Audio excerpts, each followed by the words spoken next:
So, you know that this is only the second time that we have been trialoguing in public, but for many years we are trialoguing in private. And our plan here is to try to maintain our private process in public. So, whereas we are interested in your feedback eventually, what we would like to begin with is to have the space to proceed as we do in private to the degree that we can. And at the same time, of course, we can't help but be conscious of the fact that you're here and we've tuned.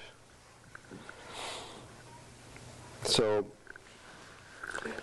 I would ask you, if you think of questions while we're talking, to note them down, because we are interested to hear them eventually and to respond if we can, as time permits, later. But for an hour or so, we'd like the space to perform like television to a passive audience, in spite of the fact that we are always complaining about this passive addiction. And that's one of our so-called rules. We have some other ones that we've some other rules that we have evolved, or rules or methods of inducing an altered state, a joint state, the trialogue mode. And the main step is kind of an induction. And so usually we have an induction process in which one person makes the call to the trialogue mode. And in spite of what Terence said, I'm not going to do a dog and pony show, but I'm going to take my turn this morning at the induction, which usually takes 15 or 20 minutes. But having given these rules, I'm now going to break them. And because you are here, we felt the need for a slightly longer induction. And what I'm going to do is try to set the stage not only for this morning's trialogue, but for the whole day. So I'm going to, there's 3 steps then. I'm going to tell a personal story. Then I'm going to show a video that lasts 10 minutes. And then I'm going to do the induction for this morning's trialogue, which will necessarily have to be really compressed. So we have developed some methods for the rapid induction of the trialogue state. I'm going to experiment with another shortcut to the induction process this morning, which, of course, if I risk this, might fail.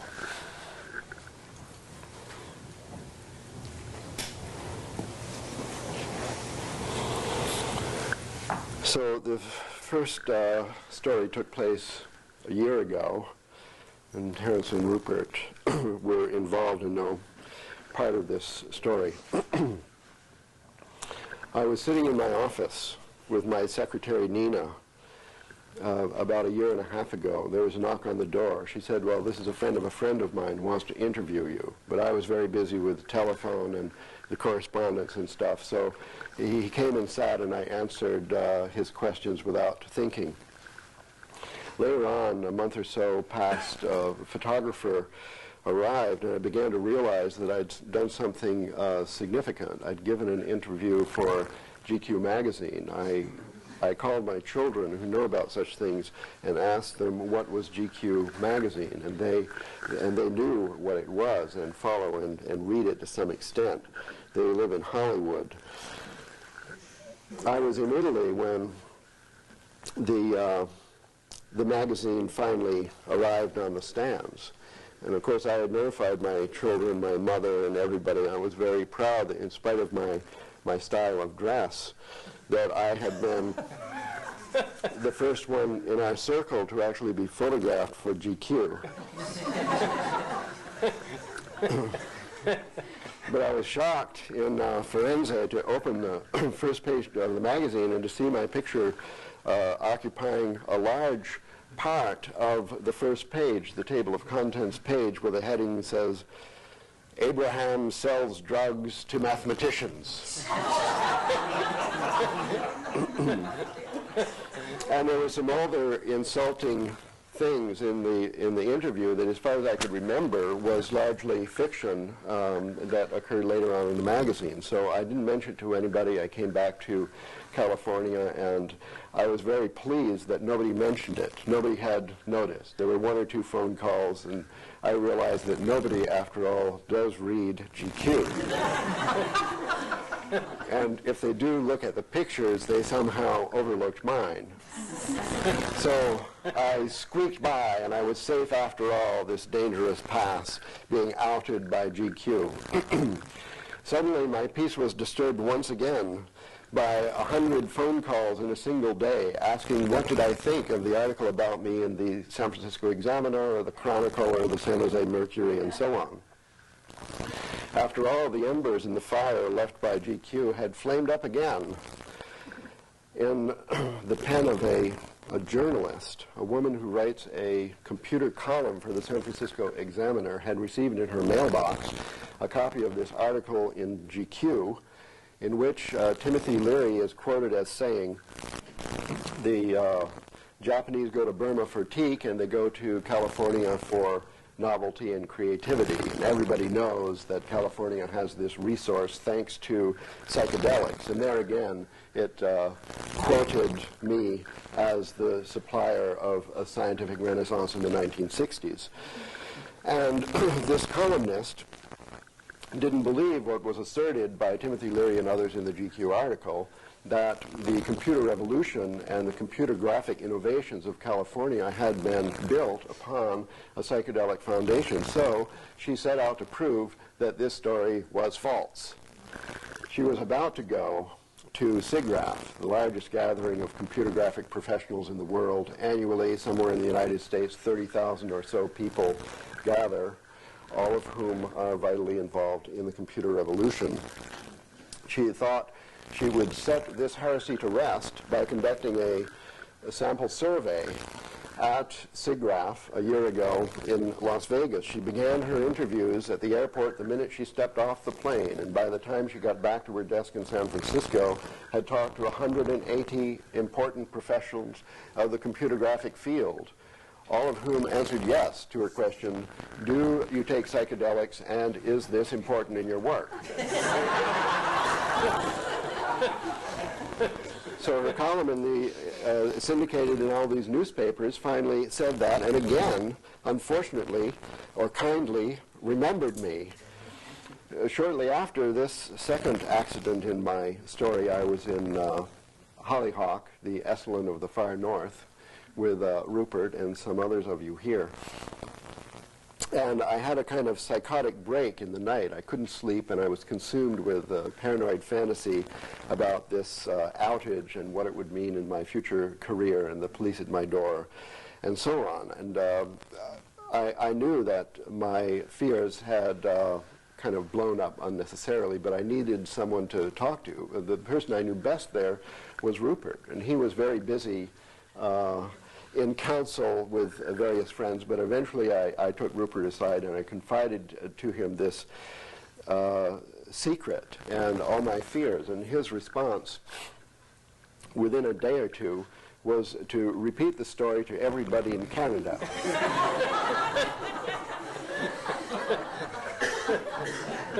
Well, assuring me that it's good to be outed, and it would be good to come out, and to come out maybe in a best-selling book, which Brockman, our agent, could sell and hawk for a huge royalty advance and so on. I tried thinking positively about this episode, but when I came home, I still felt nervous about it, and I said no to many interviews from ABC News and the United Nations and other people who called to check out this significant story. I did not rise to the occasion, and so I've decided today, by popular request, to tell the truth.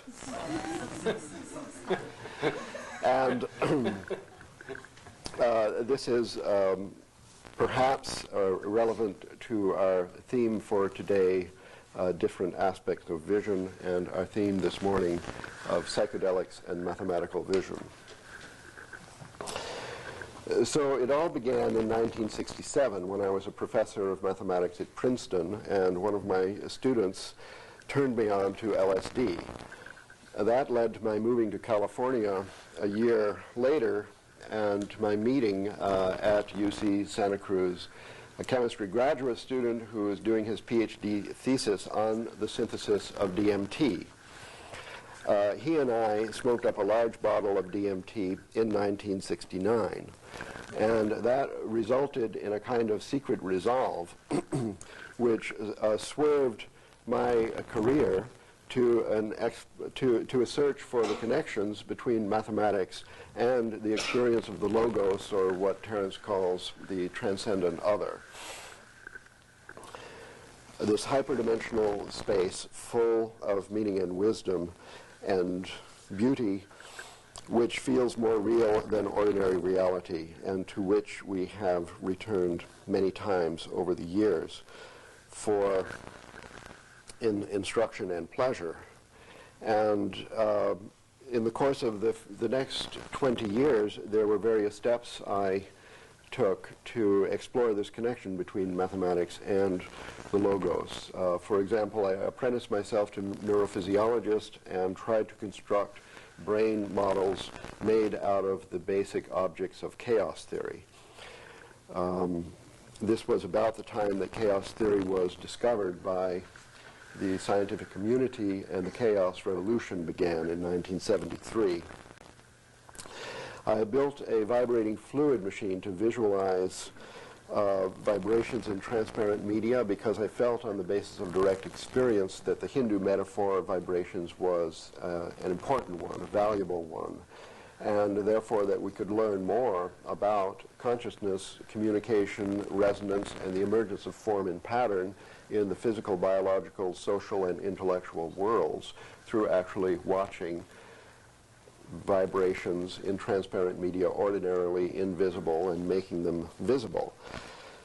I was inspired by Hans Jeni, an amateur scientist in Switzerland, a follower of Rudolf Steiner, who had built an ingenious gadget for rendering these transparent fluids visible.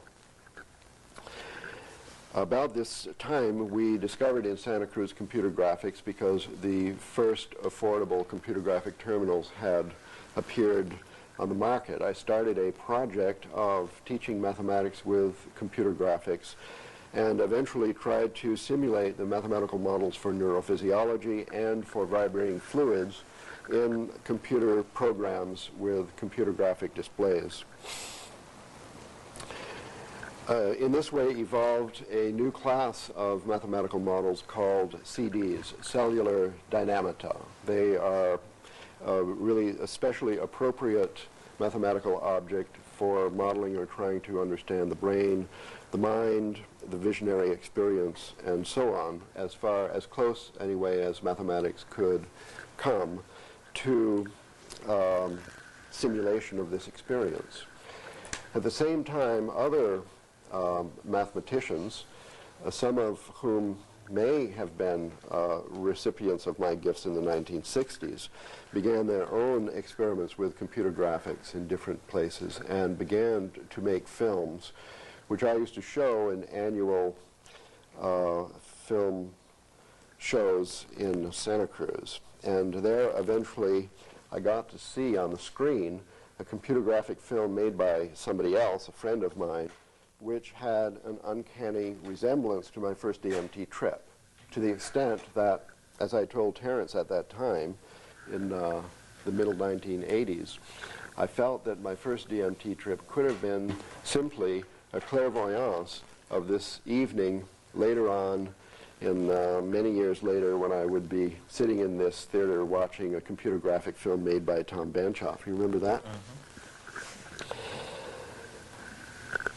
Eventually, we were able to construct machines in Santa Cruz which could simulate these kind of mathematical models that I call CDs at a reasonable speed, first slowly and then faster and faster. And in 1989, I had a fantastic experience at the NASA Goddard Space Flight Center in Maryland, where I was given access to, at that time, the fastest supercomputer, the MPP, the Massively Parallel Processor. And my CD model for the visual cortex had been programmed into this machine by the only person able to program it. And I was invited to come and view the result. And looking at the color screen of this supercomputer was like looking through the window at the future and seeing an excellent memory of a DMT vision, not only proceeding apace on the screen, but also going about 100 times faster than a human experience, and also under the control of knobs which I could turn at the terminal. And so we immediately recorded this video, which I'd like to show you now. It lasts for 10 minutes. It was recorded in 1989 on the day of my first look through this window. So if you could turn this on. I don't think you have to move very far. You could use this space, and it's not, it doesn't require a perfect view of the screen. And then we'll resume my story.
could lift up the Venetian blinds and turn up the lights now.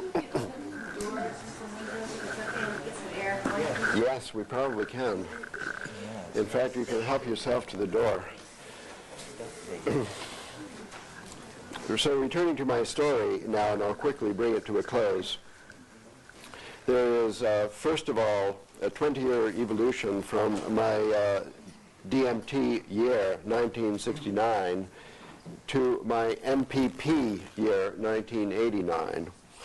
And following this 20-year evolution and that the recording of that video, we had two things that I'll mention. One is the story with GQ and SIGGRAPH in the Examiner that I've told you, which essentially poses the question, then, has psychedelic had an influence in the evolution of science, mathematics, the computer revolution, computer graphics, and so on.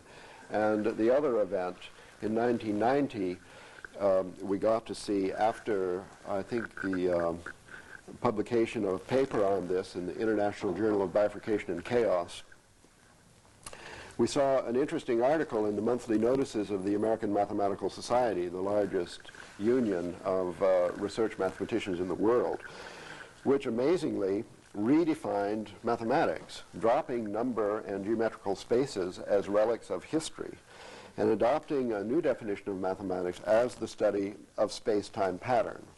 So this is not written by me. This is just in the pages of Science and the monthly notices of the American Mathematical Society. So we have to admit that mathematics has been reborn, and this rebirth is some kind of outcome, apparently, of the computer revolution and the psychedelic revolution, which took place concurrently, concomitantly, cooperatively in the 1960s. And I might mention a current event on this horizon, redefining this material as an art medium. I'm going to be able to give a concert of this material played in real time with a genuine supercomputer in October in the Cathedral of St. John the Divine, the largest Gothic cathedral in the world. Well then, let's come to our subject.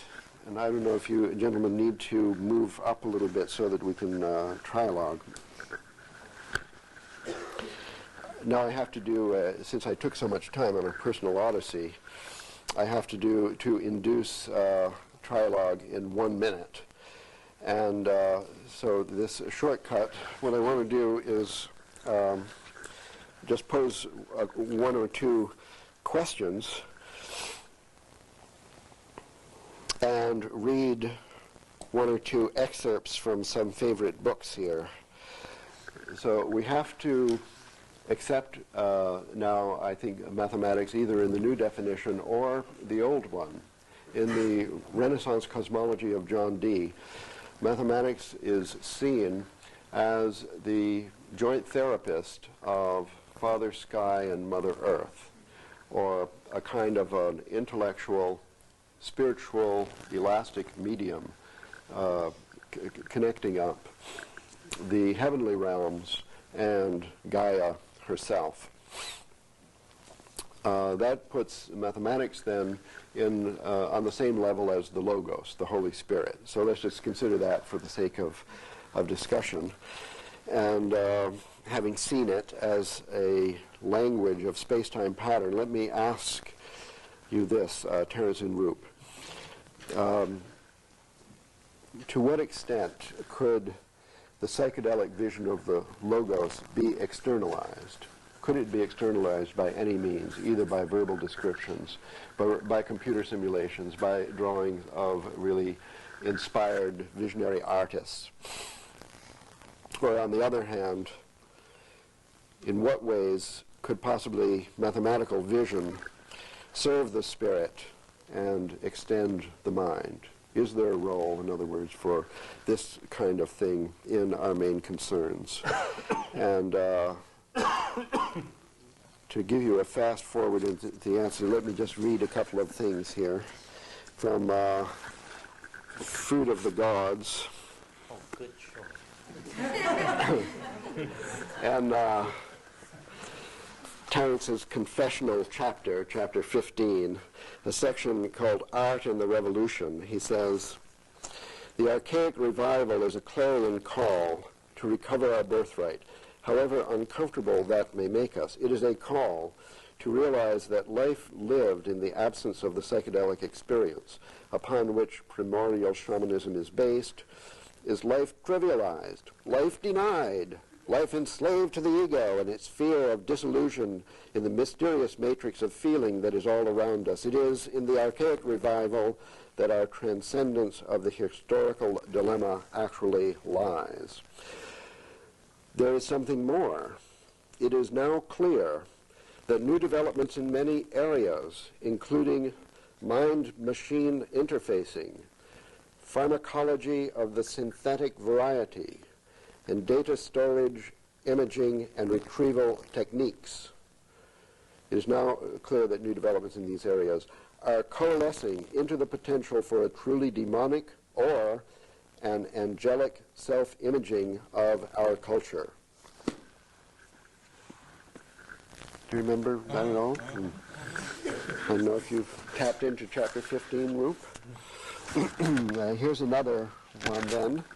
In the Rebirth of Nature, the final paragraph of the entire book, entitled A New Renaissance, Rupert says, "As soon as we allow ourselves to think of the world as alive, we recognize that a part of us knew this all along.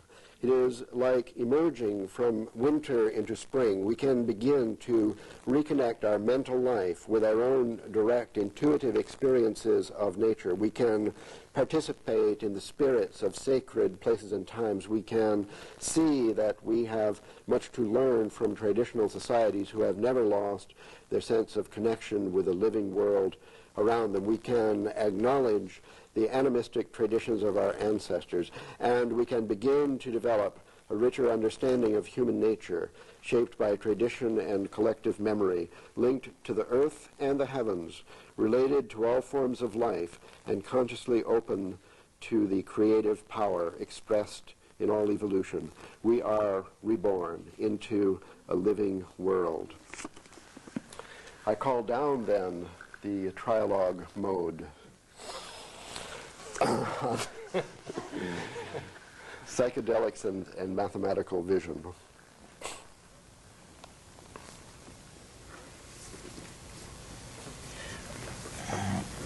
Well, the question that you posed in all of that, the nuts and bolts question, is can it be visualized with technologies ranging from paint and brush to supercomputers?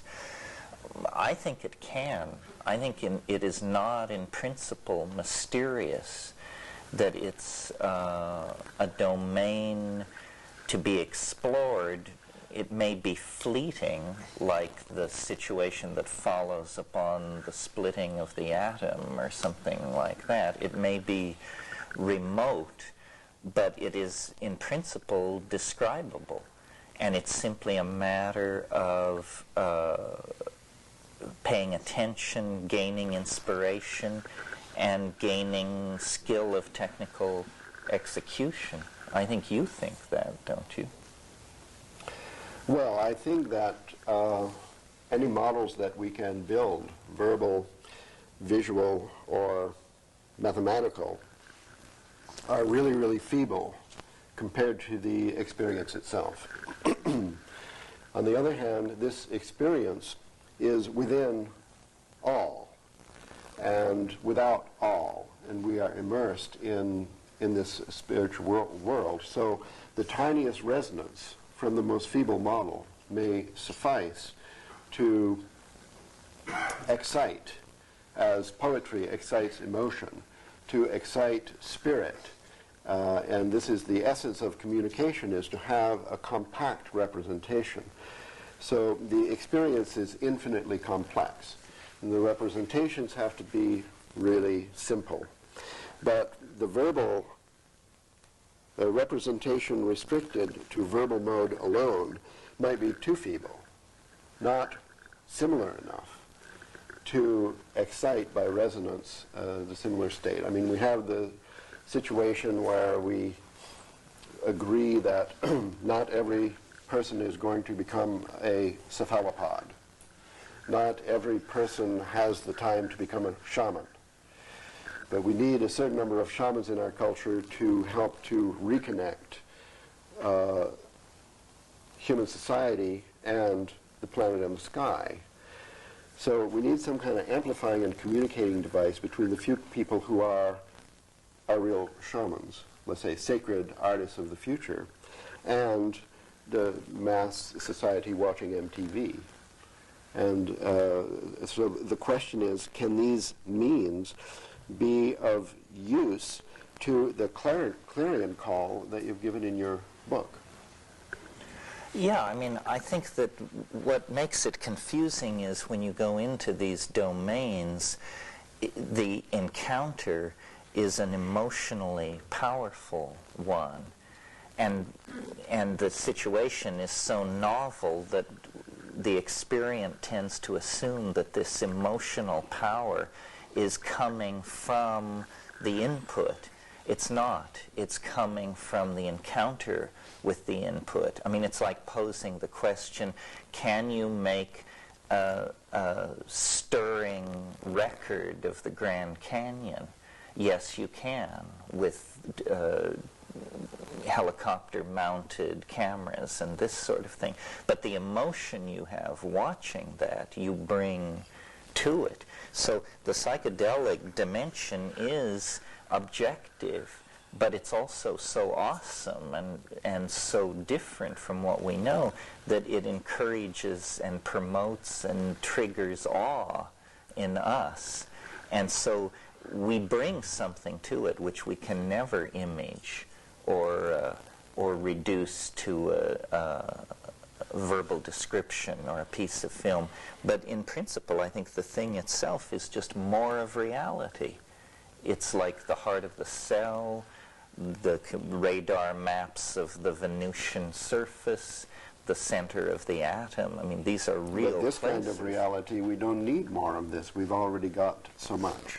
No, we need more of this mental logos world. It's the logos world that we've lost the connection with. And so these computer programs, psychedelic drugs, dynamic modeling schemes are the equivalent of probes like Voyager. But they're sent not to an alien planet, but to an alien phase space of some sort, but one that we need connection to. I agree with Terence. The problem is one of the emotional intensity of a psychedelic experience is totally different from seeing the computer graphic display of the kind we saw. And it's possible to get something a bit like that just by shaking a kaleidoscope and looking into it. And in these expensive novelty shops that dot California, one can find fancy kaleidoscopes beautifully made, and people buy them, I suppose, and you look through them, and within a few seconds you're just bored. Nobody ever really looks at them for very long. You can see a dazzling series of displays of pattern and colour, but somehow they have no meaning and don't engage one. And I think the difference between a representation of the state and being in the state itself is this sense of meaning, engagement, and intensity. And that, I think, is the problem, because I don't think it's just the graphic representation. I think it's that meaning and intensity that we can find in many areas. I, for one, being a botanist, am very drawn to flowers. I love looking at flowers, and sometimes you can look at a whole garden full of flowers, like here in Esalen, and it's quite meaningless. At other times, you can look at a single flower for a long time, you can go into it, it's like a mandala, you enter into this realm, and it takes on incredible meaning, beauty, and significance. And the realm of flowers is one that's explored these mandala-type, almost psychedelic spaces, if you like. And one can sometimes enter into it, and sometimes one doesn't. The same with butterflies and many other natural creations. So it seems to me the problem is how to enter into that engagement, intensity, and sense of meaning rather than representation of the pattern itself, because there's plenty of patterns around in the natural world. No, but these are space-time patterns. And whereas we can say the words space-time pattern, we nevertheless have no language for individual space-time patterns. Within space-time pattern as experienced by us, as perceived by us, there is a kind of a resonance between different patterns that we see. Let us say the bobbing kelp forest in the ocean out here. That somehow makes different elements of that space-time pattern make a resonance with different space-time patterns of neurotransmitters in the visual cortex or something. So some aspects are perceived and other aspects are not. They remain invisible to us. And yet we don't have any language for what we perceive. So we can't, as Rupert suggested, have data storage and retrieval on this level. We don't have language for that. You've been, say, speaking of the flowers in the garden or the images in the kaleidoscope. These are static patterns. We have an extensive verbal language for that. So what I'm suggesting is an expansion of our visual linguistic capability in the direction of a universal language for space-time patterns, such that we could then speak of our experience. We could remember space-time pattern experiences, call them by name. We could mention to each other the mere drop of a word or a code, an I-75, a Highway 1, a Highway 0, and then we would be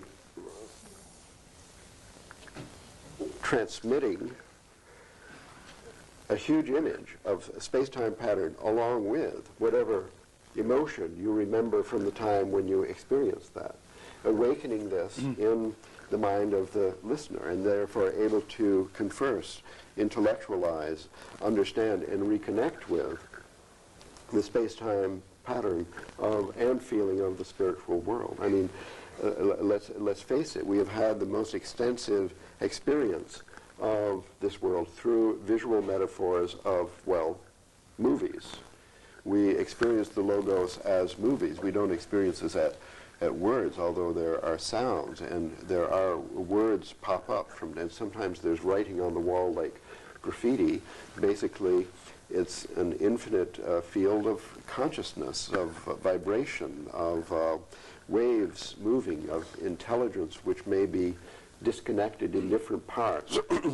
And when we travel in this realm, we go somewhere we've been before and we recognize it, and that excites in us memory, which is reinforced, which is extended, upon which we can do further experiment because we do remember that somehow our mental faculty individually and within, it has data storage and retrieval, and it has a language or something, and yet we can't share it. Even let us just say us three, we've had our many experiences which I trust, I have great faith, are similar, that are universal experience, and yet we are absolutely speechless in verbalizing them to each other so we could see whether we had or didn't have any similarity in this certain, I'm sorry, words fail me. Well, I don't know. It seems to me that art or that mind responds, it has an affinity for itself, and if it's universal, then it has an affinity for the universal mind.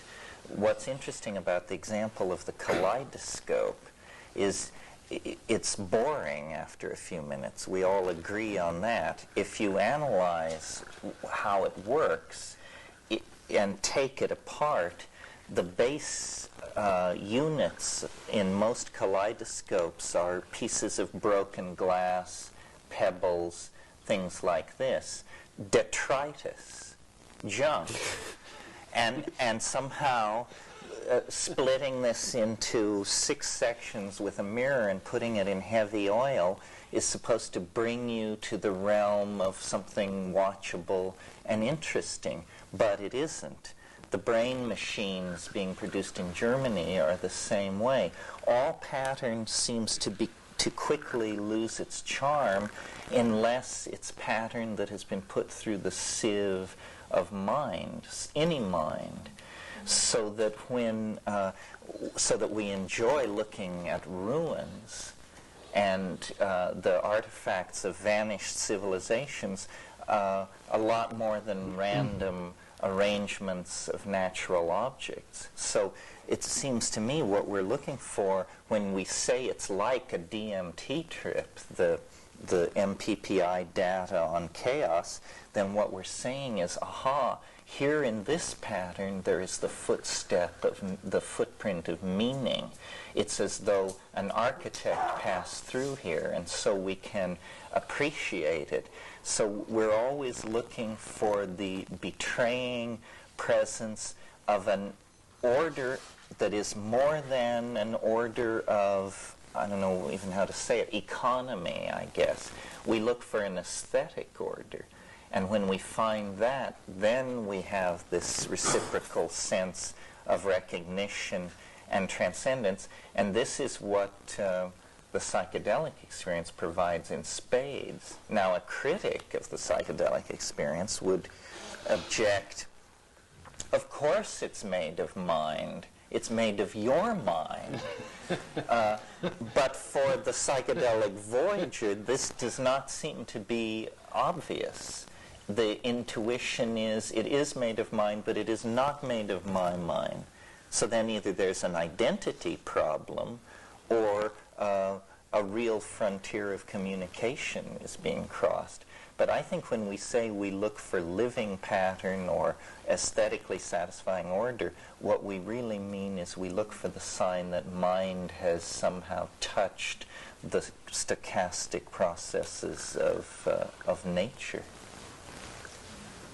Yes, but still the limiting factor seems to be neither the richness of display we find in nature, nor even the language that we can communicate with, but rather the ability to go into something with intensity of vision. Because I don't think language is a limiting problem. I mean, for example, music can be written down in a language. You can get a score of Beethoven's symphonies or Mozart piano concertos. I mean, I can read music, but for me, it doesn't come to life from this language. I have to hear it for it to come to life. The language is indeed a kind of communication, but it has to come to life. Presumably mathematical notation is a form of notating things in the mathematical landscape which mathematicians can see. And take the realm of plants again. If you look at the incredible richness of botany, of flower forms, there is a language for this. It's used by botanists in floras. You've got books, about there are words for these different kinds of flowers. And for a botanist, the whole thing can be written down in this specialized language. But even so, it doesn't mean that most botanists spend most of their time contemplating the beauty of flowers. They're sort of rushing to the next committee meeting or getting their paper ready for the next public journal or something. Somehow there isn't much time spent in actually entering into these realms, even for people whose profession it is to be concerned with them. So we're neither short of images nor of languages in many realms, but rather of the time, the space, and the inclination to enter into these realms, to be within them. Well, this is a good metaphor, I think, the musical metaphor. Let's just think of this for a minute. I don't propose that a mathematical model of a brain or a plant or something would be as wonderful as a brain or a plant. Life will not be replaced by language. We never demand that much of ordinary language or poetry or of the graphic arts. Nevertheless, the evolution of music has been greatly aided by musical notation. Of course, we wouldn't like music to end and simply be left with a library of musical scores. Nevertheless, the evolution of music, the evolution of culture has been enormously facilitated by having a graphic language that can, to some extent, recall the actual musical experience. And this is the role that I'm proposing for mathematics, not to replace the earth or the heavenly realms, but just somehow to facilitate the traffic through, let us say, simply an analog on the same level of musical staff notation that pertains to the visual experience of space-time patterns, whether of a flowering garden or the waving sea or the psychedelic vision. maybe I need to tell you of last week in Denmark. I attended a conference about chaos theory and its applications, and I showed this video. And there was in the audience another speaker who is the world expert on algorithmic information theory. This is a way of telling the difference between chaos and randomness. And as Terence was saying, there is in verbal representation a kind of economy, that there's a simple formula that calls forth a complex experience. And this economy is the reason that language is interesting. Algorithmic information theory gives a way of measuring randomness, and what seems to us as random sometimes can be generated by a very small code or musical staff notation, for example. And when data from a scientific experiment looks random, one can try to test it as to whether there is or isn't a compact economical model for it.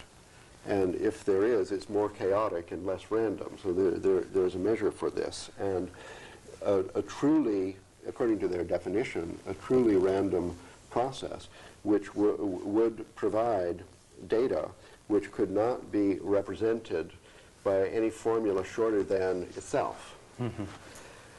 But it turns out that the weirdest, most random-looking data from the natural world, for example, earthquakes, sunspots, and so on, always seems to have a very compact mathematical model. Therefore, it's not truly random, it only looks random, and this is what is called deep data.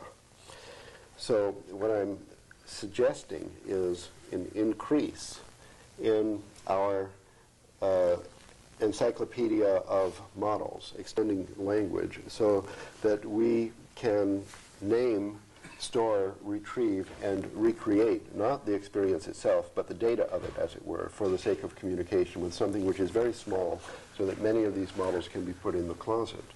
And this is exactly what musical staff notation did for music.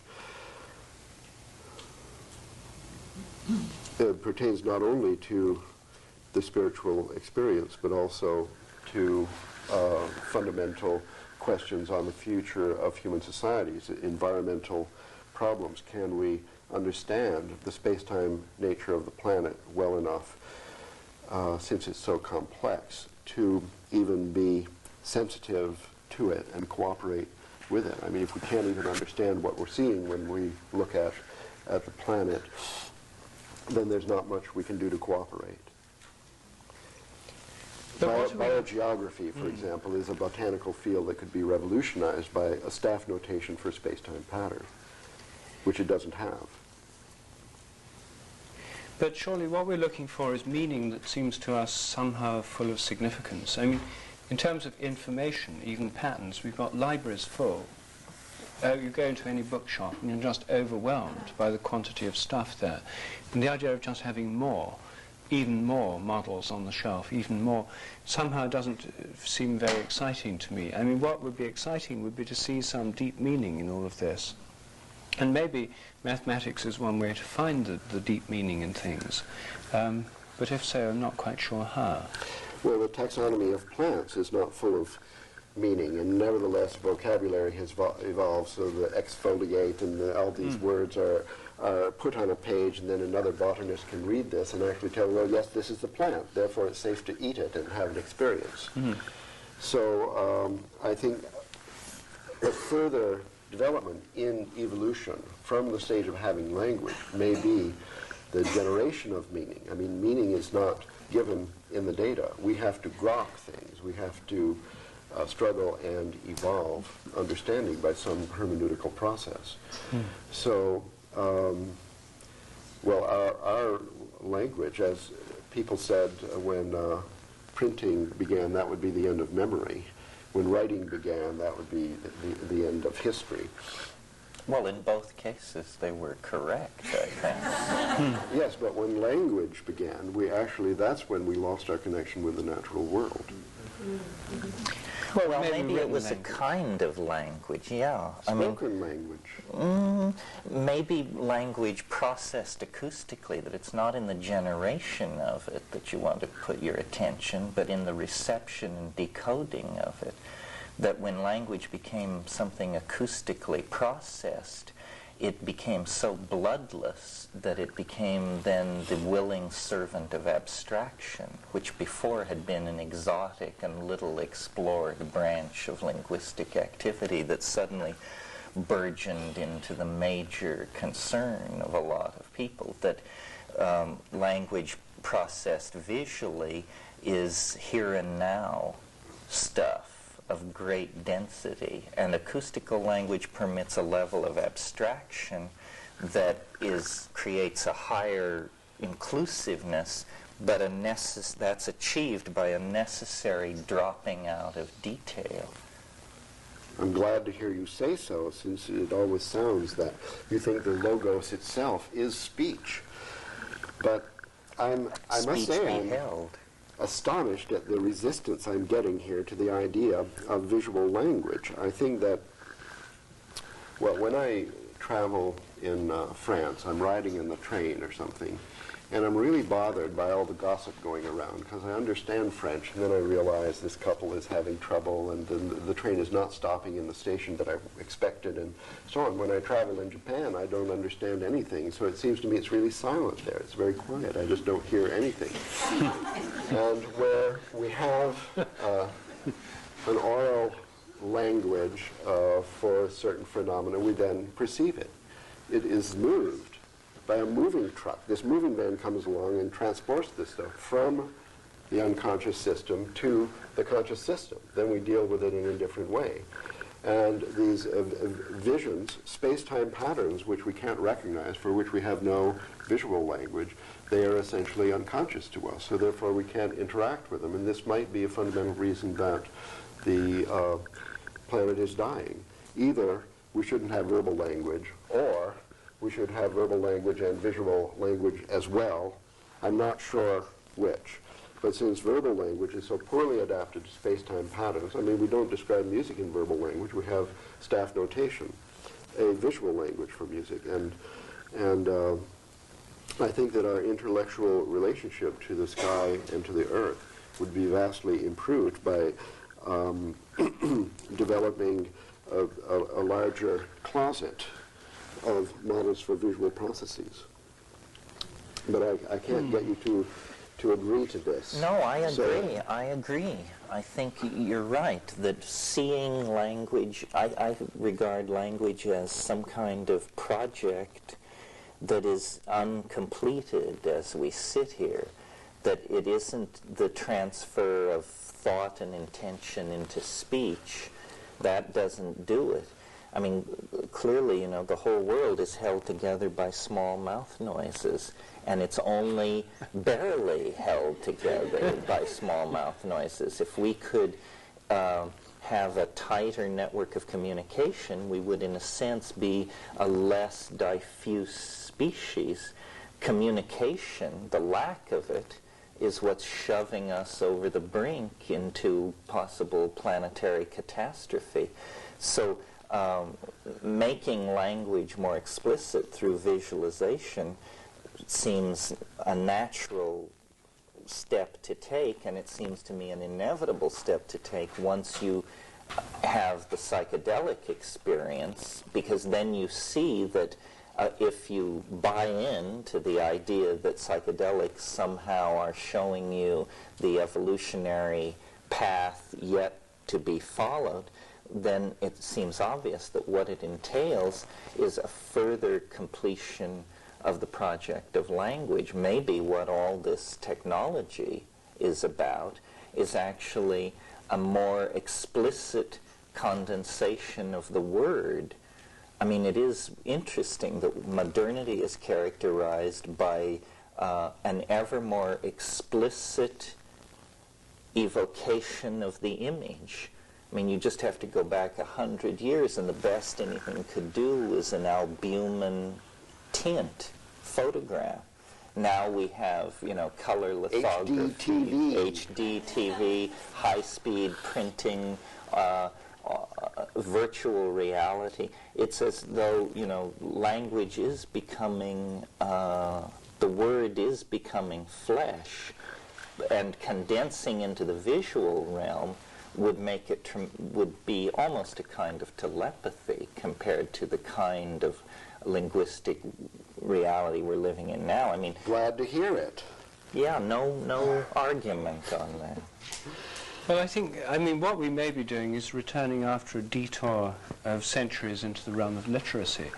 See, I think it's interesting that in most of human history, and still today, for more than half the people alive on this planet, the literacy is not the big thing about language. It's spoken language.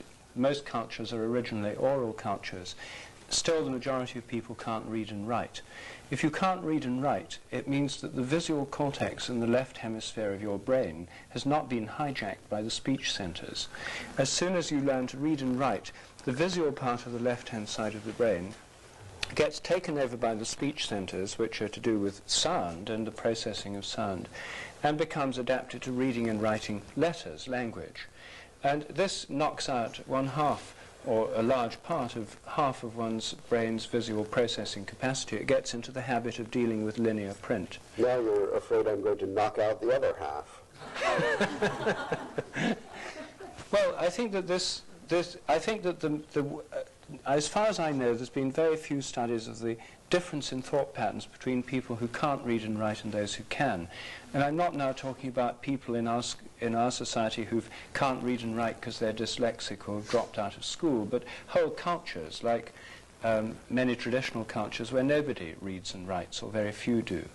There, language has a different role. In India, when I lived there, I found for illiterate people, there was an extremely language is a very powerful medium, and it conjures up metaphors, images, in a quite different way that it does for people who are literate.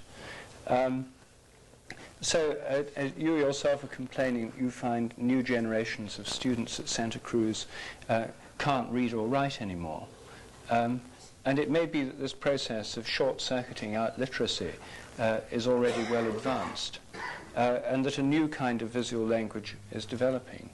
But I think that there's been actually a huge amount of discussion about this difference between so-called print linear cultures and oral Aboriginal cultures. This is what McLuhan's whole work was about, and saying that somehow the symbolic signification of language, first through writing and then through printing, has created, has had all kinds of effects on the evolution of the Western mind that we, until McLuhan, were totally unaware of. I mean, he believes that the linear, uniform quality of print creates the intellectual preconditions for the acceptance of an idea like democracy, that you would never get that notion. The Greeks invented it. They had a phonetic alphabet. Modern industrial methods of production based on interchangeable parts, he felt that was inconceivable except by a print culture that had the notion of movable type. The idea of the citizen is a uniformitarian impulse laid over the biological diversity of our individuality that could never have occurred in a culture without print. So the bottom line in the McLuhanist analysis is that we tend to be incredibly naive about the information processing technologies we put in place, because all we care about is input and output, and what we don't understand is it's the plumbing that there's between the input and the output that gives a culture its whole tone, its values, its implicit political assumptions, its attitude toward nature, so forth and so on, and that what we are is a print culture, linear, hierarchical. What we were. What we were, yes. We're undergoing a transition in the 20th century. But the intellectuals, unfortunately, at the top of the pyramid are the last to get the news. I mean, they're still poring over Locke and Hegel when, you know, what's really happening is Guns N' Roses and Nirvana. And I don't mean the Buddhist state of transcendence. So culture tends to be ruled by the people who are the last to get the news in terms of new technologies which are reshaping the culture. Like, I think all this beefing about the death of literacy, you might as well beef about the passing of the high-buttoned shoe or the beaver hat. I mean, literacy is finished. It was a phase. It's not to be preserved by anyone other than curators. The rest of us are going to live, obviously, in a culture shaped by new forms of media. We haven't given up writing books ourselves, have we? Well, I think we're reactionaries, in truth. It's the drugs we extol that get us called modern, or postmodern. Well, we'd like to abandon books and only make documentary videos for PBS and BBC. It pays so much better. Work. It doesn't pay. It can't support the process. So that's at best for some time in the future. Meanwhile, the reason that I complain that my students are illiterate is that history is unavailable to them. There's no way to tap into it. All these fantastic books on the Middle Ages, the prehistoric, the archaeology, and so on, this stuff is never going to be translated into documentary videos. It's not enough to just have a few curators who are in touch with the Library of Congress and the British Museum. I think that we need a large number of people who read as a hobby or something. Meanwhile... But don't you think, Ralph, that that's actually a kind of amnesia? It's not that they're illiterate. Illiterate is when you don't know the difference between Melville and Hawthorne. Amnesia is when you don't know whether the 30 Years' War came before or after the War of the Roses. Well, if you're literate and you forgot, you could look it up in the Encyclopedia Britannica. You could dial it up in a hypercard. I mean, there's going to be a CD-ROM for, in fact, I think you're the manufacturer. True, true. Yes. So these historical media, let us say, they don't lose their importance just because new media are developed. Now, there's a further problem, which you touch on extensively in your book, which relates television as a drug. And I think this is interesting that we had botanical drugs, then we have chemical drugs, now we have electronic drugs. What's coming next?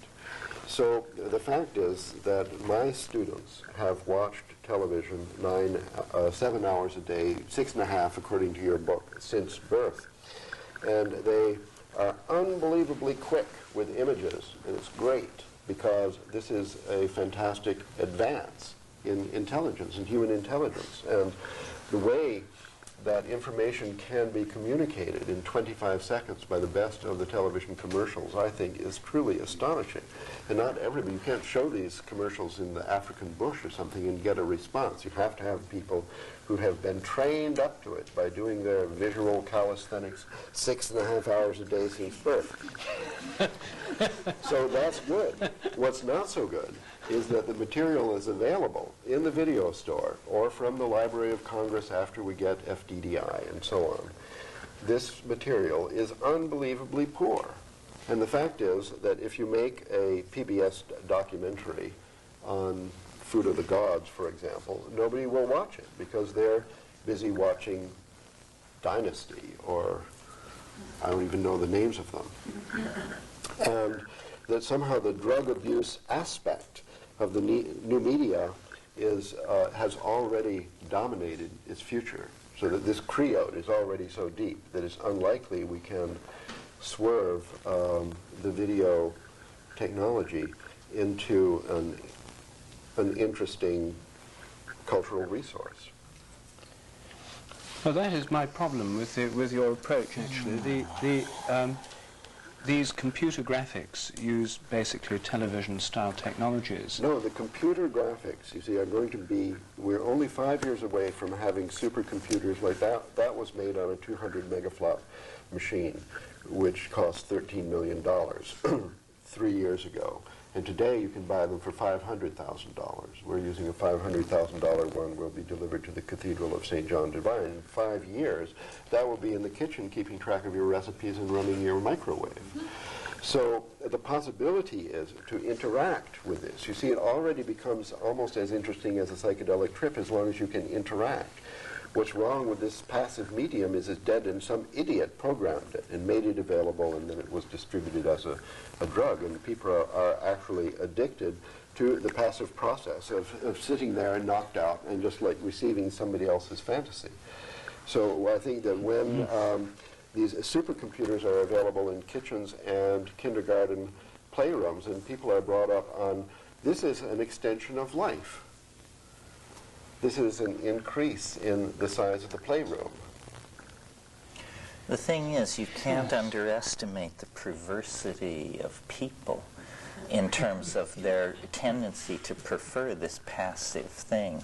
I remember in 1977 when I bought my first home computer, you got a manual with it called Basic. And the intent of this manual was to teach you how to program your computer. Well, 6 months of trying to peddle that to the American public, and they realized they had to completely rethink the product, that only a vanishingly small number of people were ever going to program a computer. It's like when you used to buy an automobile and you got a toolbox with it. Well, that's not been true since the 20s. So there's a certain responsibility on the consumer not to demand the prepackaged stuff. It's the MPPI, these big machines are, to my mind, like the psychedelic drug state, but then everybody's trip is like the software they bring to it and run.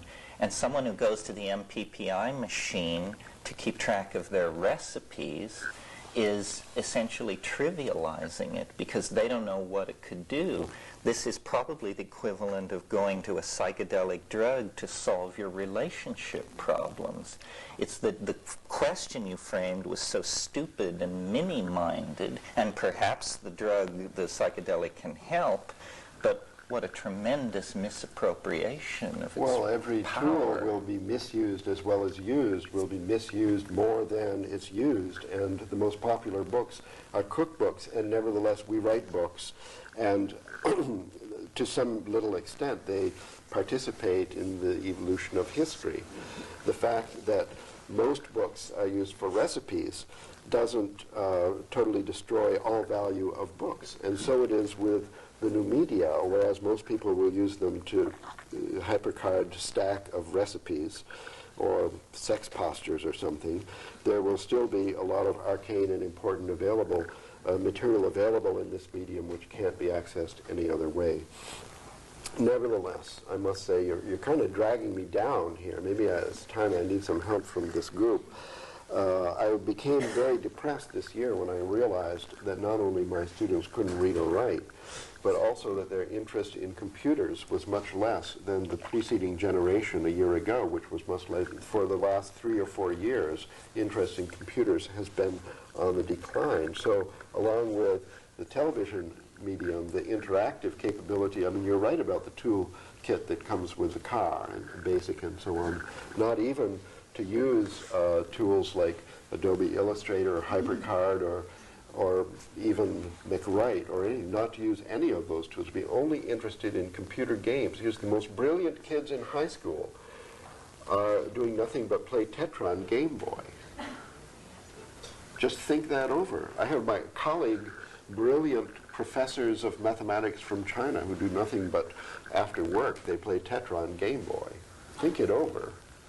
But 10 years ago, it would have been heroin. Now it's just Game Boy. What do you mean, just Game Boy? It's much more dangerous. hasn't been made illegal yet. True, they can just do it unto death. But I mean, just one final point I want to make. The model you're suggesting takes us further into the artificial world, the man-made world of technology. And we've still got this incredible resource, 5 million species of beetles in the Amazon. I mean, incredible diversity of the natural world that hardly anyone's interested in anymore. There are these herbarium collections, there are all these different plants, butterfly collections, geological museums with rocks and crystals of every kind. Go into them in London or Prague or anywhere, they're completely deserted. That there's an incredible diversity of form in the natural world. And we become more and more plugged into the entirely human world of technologies and man-made patterns, models, and so on. I mean, how does this relate towards, how could it help in a greater sense of connection with the living world? Well, this will be maybe a good place to stop. I believe that our connection to the natural world will be enormously enhanced by the new media. And this is in spite of the fact that most people will relate to it as a new form of drug. I don't feel personally responsible for the habits of the human species. I think that planetaria, for example, which are artificial models of the sky, which are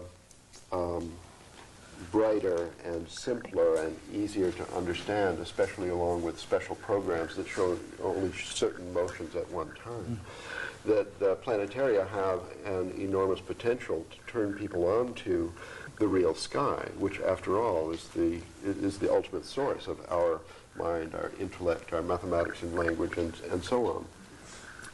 So although the construction of planetaria in big cities around the world is an expansion of the synthetic world at the expense of the natural, the whole idea of it is to try to turn a switch in some few people that makes them aware of what was there all the time. And I think a hypercard stack with high-speed, high-quality color pictures and sound, giving all the beetles in the Amazon jungle would enormously help me personally to understand what I'm seeing when I go there.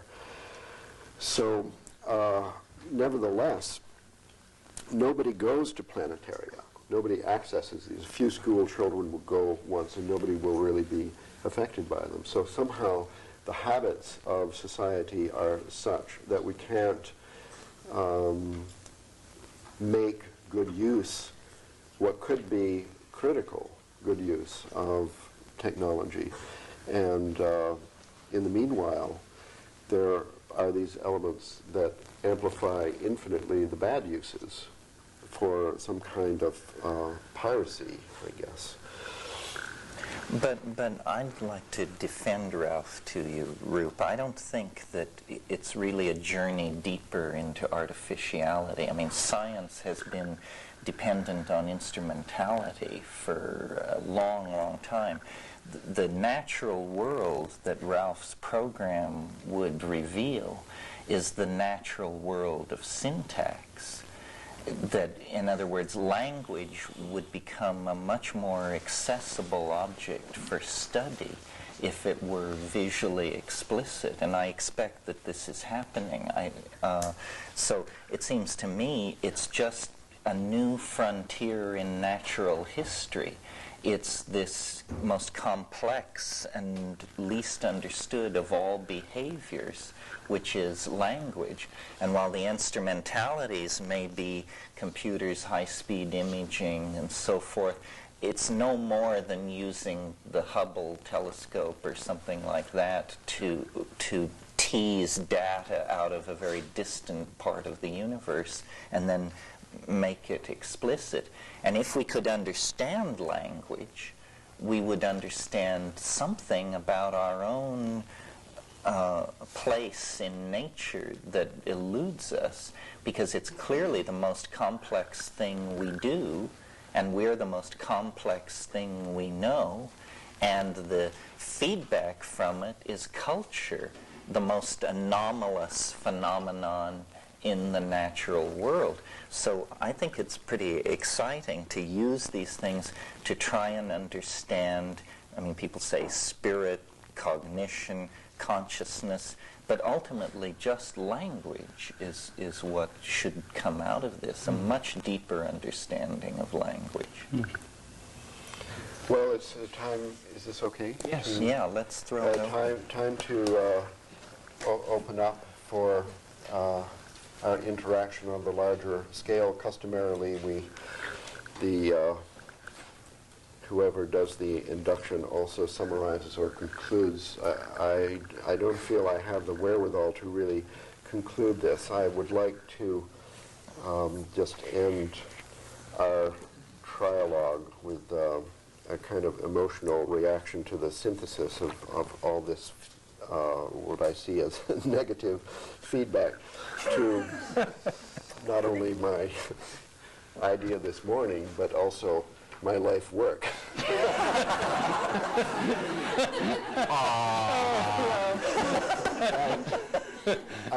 I'm going to say that this was kind of a strategy that backfired. I chose to, from an initial statement where I put mathematics on a fairly high pedestal there as the marriage counselor of Father Sky and Mother Earth. I then, for the sake of discussion with these guys for our own group mind, I scaled down the image of mathematics to an extension of language, a kind of language, a visual language, and so on, because we have to actually discuss mathematics here without really knowing what it is. It's a study of space-time pattern or something. I just want to end by saying this, that mathematics is part of the natural world. It is not an extension, it's just part of the natural world. Mathematics is a landscape which can be explored as simply and directly and with much incredible pleasure, delight, and advancement as the psychedelic logos or any other aspect of the intellect. Mathematical landscape does not belong to the human species. It belongs not to the earth, but to the sky. It's part of the infinite universe we live in. And whatever microscopes, telescopes, chaoscopes, and computer graphic tools we can devise to enhance our vision of the mathematical universe is definitely advantageous. How this will fit into society, however, we admit that we are in a problem. We are in a cultural problem. We are in an evolutionary challenge from which the human species may not survive. Part of our difficulty is the rejection, I mean, this is perhaps a small part, but mathematics is essential in the marriage of Father Sky and Mother Earth, and our culture has totally rejected mathematics.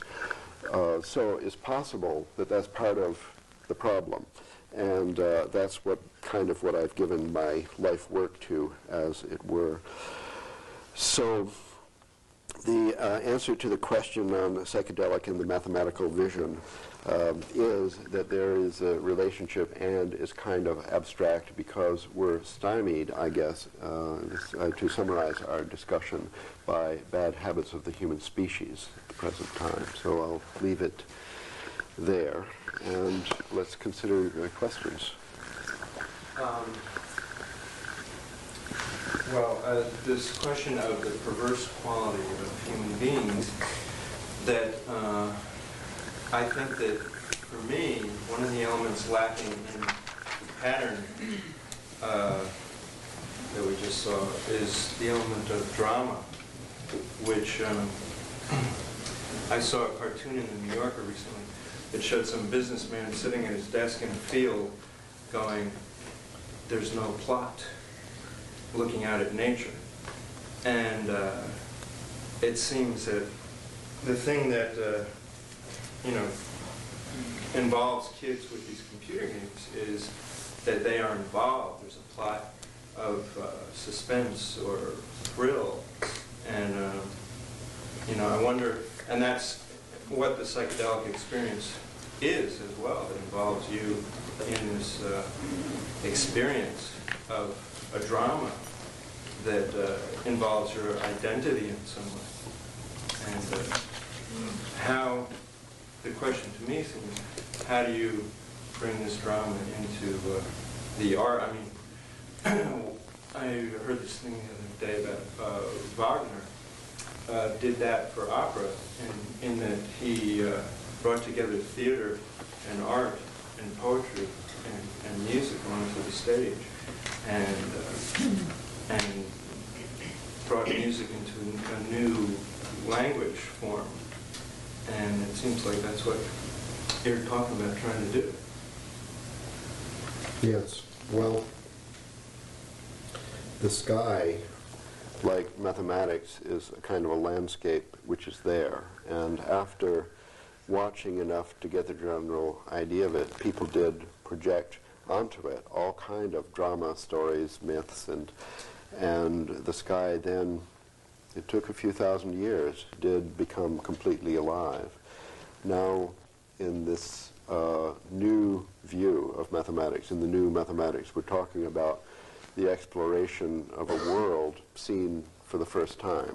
So I think in a few hundred years, it will be plentiful of myths. And in the meanwhile, it's much more exciting to explore it in person than you can possibly grok from a video snapshot of somebody else's exploration. First of all, as I was viewing what you had on television, the first thing I found that the music was a turn-off. It just didn't correlate with what the images were. But looking back to in ancient times of India, where they used mandalas to meditate on, to expand your consciousness or to go through the transpersonal. In current time, with our technology, this could be somewhat correlated with that as the new science of VR, virtual reality, which I've never experienced, but I've read a lot about. It would seem, have you thought of using these images in a wraparound screen and be in that space? And could there possibly any way that one could record or somehow elicit from those images sound by some technology? So you would be seeing these images by actually being in a three-dimensional space and hearing the sound of the images, then possibly touching upon deep engramic truths of mathematics that are in us and in the universe, and thereby have some kind of an experience of expansion and awareness. Yes, I'm sorry that the soundtrack wasn't better correlated with the picture, but the picture also was not, it's not a documentary film or something. It's just a record of the very first glimpse through this window. A video recorder happened to be handy. For the Cathedral of St. John the Divine on the 17th of October, we are creating a three-computer network that will translate pictorial elements into sound using pattern recognition algorithms that are part of chaos theory. So that will be the first, maybe the first performance of a new kind of instrument in which the visual and oral representations of the mathematical landscape are linked in an essential way. That doesn't mean that it will be played beautifully for the first time, but my vision in the long run is that we will have a new artistic environment in a virtual reality situation involving the cooperation of a lot of people playing simultaneously in a mathematical world of picture and sound. That's just a few years away. This brought up a lot of stuff for me. First of all, when you turn the screen on, the first feeling was, I've seen that before. And it wasn't on psychedelics. And it brought me back to years ago working with a young man in a therapy situation where I was putting him through a process, very complex process, but one that cannot be done with the mind. And when he was able to do this, I said, what did you feel? And he said, I felt my brain moving. And it brought me back to the fact that when I experienced this thing before that you showed on the screen, what it felt like to me was that I was actually observing what was actually going on inside on a quantum level. That I was actually seeing all of the movement inside, not in the way we typically relate it or picture it, but as it actually was occurring. So it felt like a journey into myself on some level. Now, I never thought of it as something passive for this reason.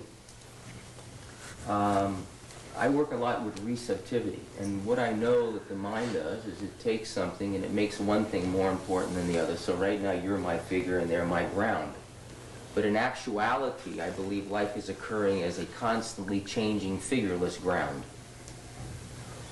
So when I took that and I projected large and I got into it, I realized it was a constantly changing, figureless ground. And as soon as I allowed that to happen, there was nothing my mind could hold on to. At which point the whole thing opened up.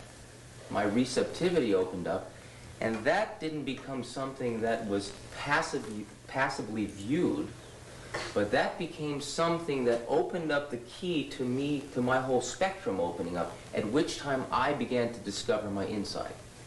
Not what was out there, but what was going on inside. So even though I don't, I'm not an individual who plays much in this realm. Get that, guys? See? Even though I'm not an individual who plays much in this type of technology, for years I've known that if I could set up a visual experience with a constantly changing figureless ground, perhaps in a surround or hemispheric screen type of situation, that it could act as a catalyst for us to discover, in the same way as psychedelics do, on a broader sense, what's going on. I mean, we see such a tiny piece of reality, literally, and we think we're seeing the whole thing, and it's almost as though the electromagnetic spectrum opened up at that moment, and I was able to get into perhaps the UV or the infrared or something else going on. So I think if that technology could be expanded a bit further under the right conditions, it could act as a very nice catalyst for self-discovery, and in that way put us more in touch with much of the meaning that people were saying was not there, and with our connection with nature. That's great. Well, see, when these devices are to be found everywhere and you have your own, then you would be able to pursue its possibilities in a certain direction which would never occur to me or Terence or Rupert, and then it would, like many different new ideas would become manifest for the first time and become therapies. Well, besides that bit of good news to help you out of your despair, I also feel, at least where I live, planetariums, you can't even get into them without a reservation. They are packed. I live in Palo Alto, but the whole peninsula in San Francisco, the Exploratorium is packed with people. Lectures on virtual reality and that kind. I think people are very, very interested and anxious to learn from these kind of things. I don't agree. Oh, that's great to hear. Well, I am a consultant for the San Jose Children's Discovery Museum, and we are building something like this for that museum. And it's, I gather, well, it's surrounded by gangs. Well, that's another question. You have to break to the gangs to get there. I'm wondering how you feel about that. Maybe part of the difficulty with mathematics as a language is that it's sort of available to so few people, and that there are, I mean, the priesthood of mathematics is perhaps even smaller than the priesthood of psychedelics. So having the two be, I mean, interrelated in some way. In fact, it seems to me like society maybe has repudiated mathematics in a far greater manner than it has psychedelics. Because, you know, at one point in history it was to be a well-rounded person you had to have a fair amount of knowledge of mathematics, and now if you can add without a calculator, you're perhaps at a higher level than your peers anyway. So I'm wondering how you feel about that.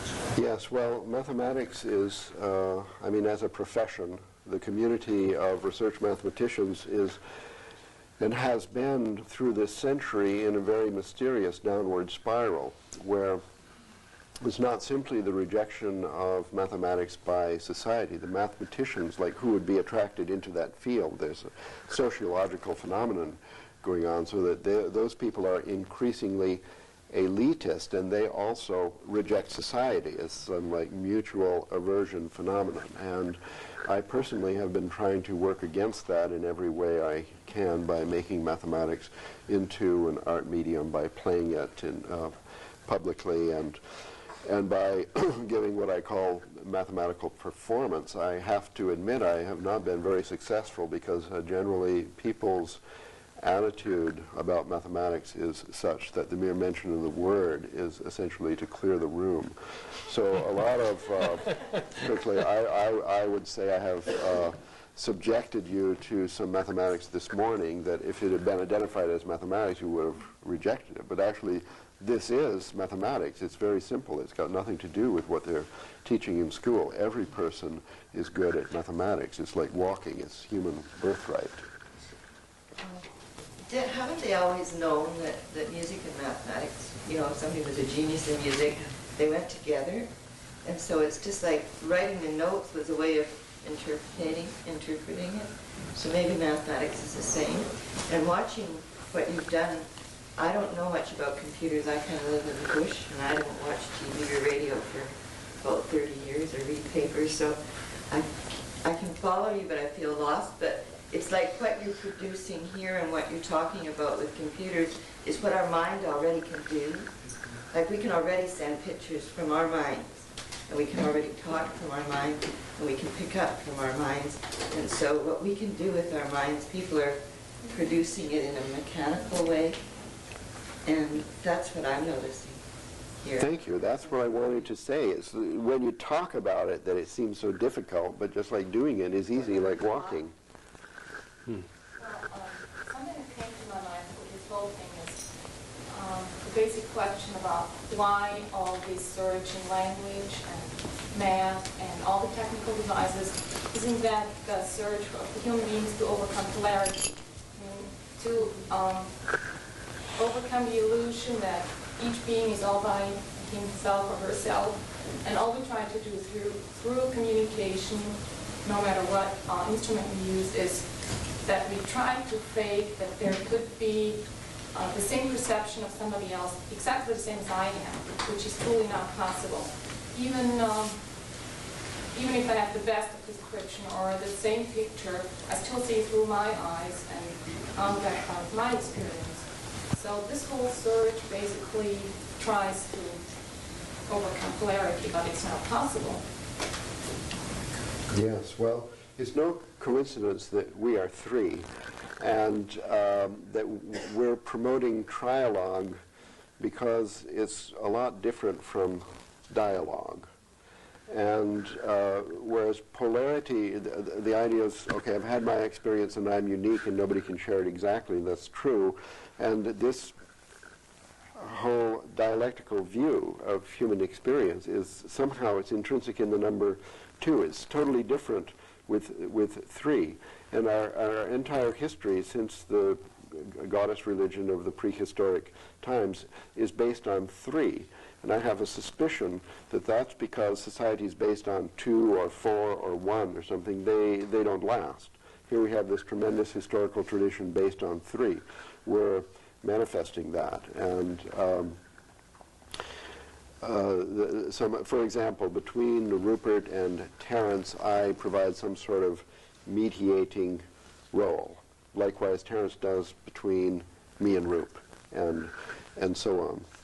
So I think that our experience is unique, and then I think that our experience is also universal, and then I think that language is no good, but then I think that it's pretty good.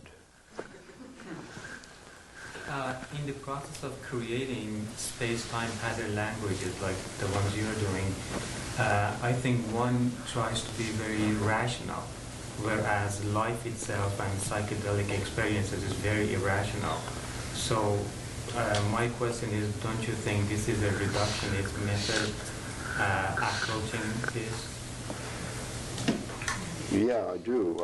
I think that this method is good and bad, like I think that the printed book is good and bad, and the written language is good and bad, and the oral language is good and bad. And I don't know how it will come out, so I don't even trust my own idea of good and bad. I mean, either we have a future as human species on this planet or not. We don't even know what way to go, and ultimately if we find a way to survive, then I guess that will be good. So in meanwhile, we're trying everything, and although what I'm projecting has to do with computer, because we're in the computer revolution now, and this is the current frontier of mathematics.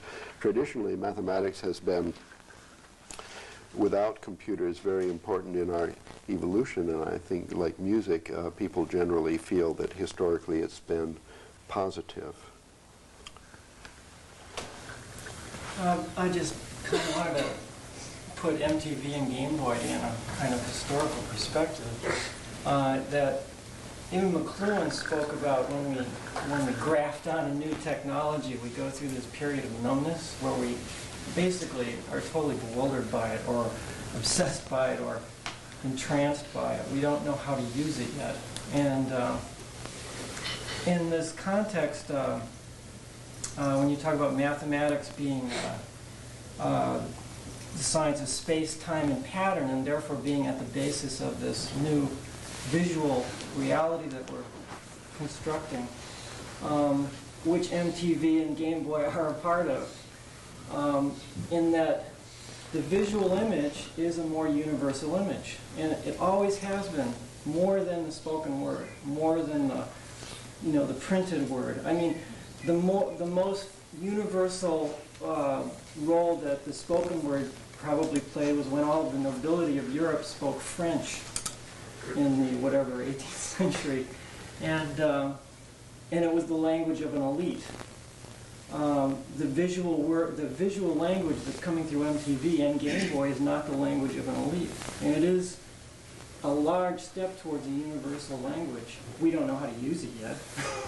Why do you call it a language, Ralph? Why do I call it a language? Yeah, I mean, the language of MTV, doesn't it have to communicate to be a language? Well, yes. I think it's the language of very basic symbols. You know, like the cave language of cave painting. At this very rudimentary language. Yeah, I'm not ready to buy in that the cave paintings were rudimentary. I agree MTV is.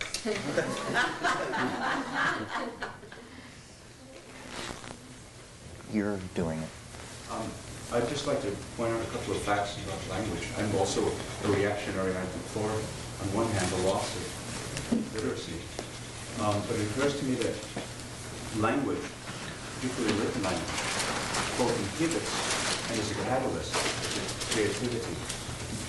It inhibits in the sense that when we have a fortified language, change is slowed greatly.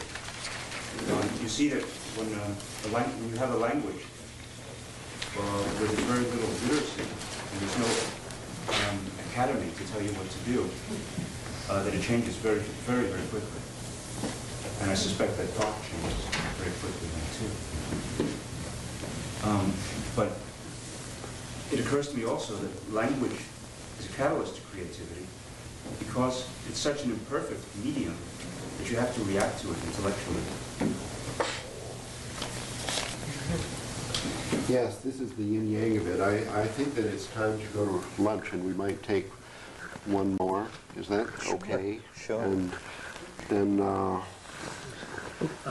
just possibly two applications, and I think there's a Rudolf Steiner teaching in the class here, and I know they have a process called arrhythmy, and maybe if she's here she could explain, and it's a form and a dance, a walk, and play music, but I don't know the whole process. That's one thing I'd like to say. And the other thing is I know in the San Domingo religions of Brazil, where they use ayahuasca, one of the processes is a star form, which several people they have a star, and they set it at different points, and they use a kind of overmind process.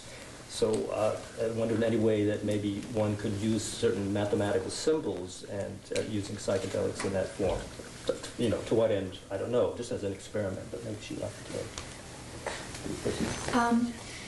Well, when we teach math, have a lot of interesting thoughts in relation to your discussion, because we emphasize a lot on geometry, form. Younger children, we do a lot of movement in shape, as well as drawings and shapes, so that mathematics isn't just purely sort of adding, subtracting, multiplying, dividing, but it's incorporated in movement and in forms in lots of different ways. And we actually discourage too much television watching in children, and we really try to encourage them to explore time and form and shape in lots of different ways through the ages, so that they actually grow to love mathematics. I could say more. Anyway. Yes, I think there are other, a lot of groups are using old and new mathematical space-time patterns as models of group process, as the medicine circle, for example, where diagrams are drawn on the floor, people walk around, take their places, and so on. There is plenty of opportunity for using this material in a lot of different ways when you come to know it. So we all should try to come to know a lot more of the mathematical space-time forms. There are new discoveries. You've heard about chaos theory, and it's probably the most exciting time in the history of mathematics is today. So this afternoon we'll meet here at 400 for our next experiment. Thank you. Thank you.